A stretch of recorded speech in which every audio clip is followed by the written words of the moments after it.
Selamat pagi Bapak Ibu dan saudara-saudari yang dikasihi Tuhan. Tetap semangat untuk patuh pada aturan protokol kesehatan.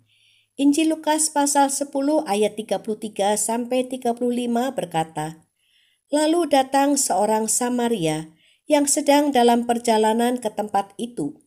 Dan ketika ia melihat orang itu, tergeraklah hatinya oleh belas kasihan.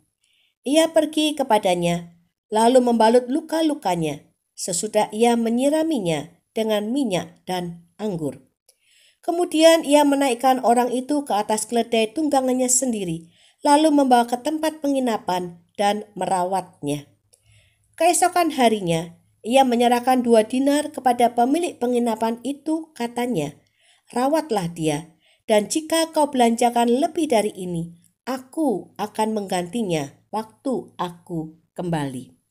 Perumpamaan orang Samaria berbicara tentang kasih yang mewujud dalam kemurahan hati. Kemurahan hati adalah pilihan sikap yang dapat dilakukan oleh siapa saja. Ya, kita dapat memilih untuk bermurah hati atau tidak. Tetapi kasih itu pasti murah hati. Orang yang memiliki kasih pasti murah hati.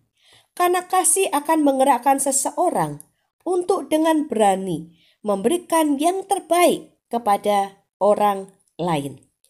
Ayat 34 sampai 35 menunjukkan apa yang dilakukan oleh orang Samaria saat melihat seseorang yang tidak ia kenal tergeletak antara hidup dan mati. Dia tidak bisa diam dan berlalu begitu saja. Dia memberikan pertolongan pertama pada korban dan kemudian membawa sang korban ke tempat penginapan untuk melanjutkan perawatan kepadanya.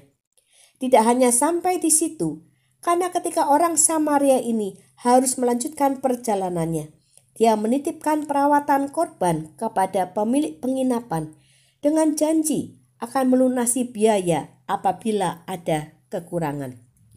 Kasih yang dimiliki orang Samaria ini terwujud dalam kemurahan hati yang seolah-olah menggambarkan bahwa sang korban adalah tanggung jawabnya, sehingga apa yang dia lakukan nampak tidak pernah cukup.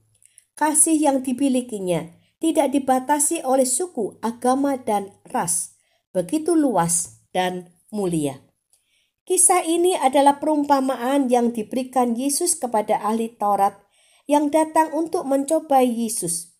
Seorang yang mengetahui dan mempelajari Taurat, tetapi hanya sebatas wacana. Taurat-Taurat itu tidak pernah dipraktekkan dalam kehidupannya. Ahli Taurat ini paham betul dengan isi Taurat, yaitu kasih kepada Allah dan kasih kepada sesama. Ahli Taurat ini juga pasti sangat paham dengan jabatan dan tanggung jawab imam maupun Lewi. Dalam perumpamaan ini, Yesus menunjukkan imam dan Lewi yang demi mengerjakan tanggung jawabnya di bait Allah, mereka abai dengan kehidupan sesamanya. Kasih kepada Allah menjadi timpang saat abai kepada sesama.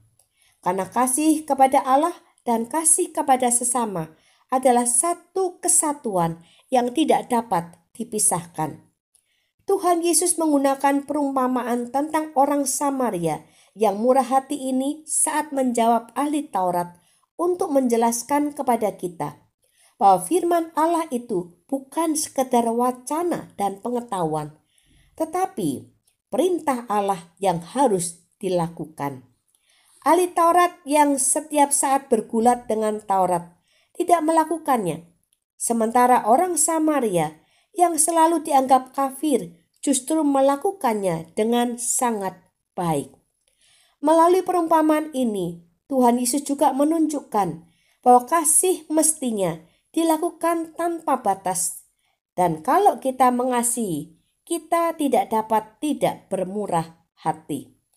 Kasih kepada Allah dan kasih kepada sesama adalah satu kesatuan yang tidak terpisahkan. Dan kasih itu pasti murah hati. Tuhan beserta kita. Amin.